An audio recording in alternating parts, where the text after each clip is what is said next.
अच्छा अम्मी, इससे क्या होता है ये?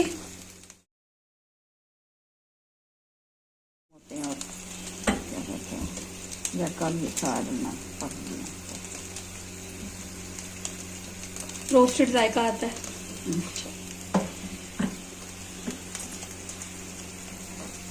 विद स्किन बाल चिकन। वगैरह ऊपर जाते छोटे हैं। मोटे रह जाए तो वो इसमें खत्म हो जाता है।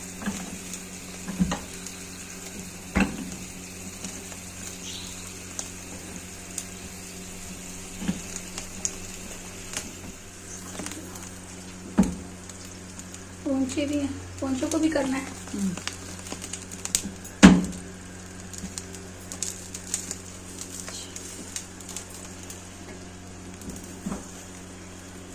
इसके बाद इसकी कटिंग करेंगे, कटिंग भी आसान हो जाती है।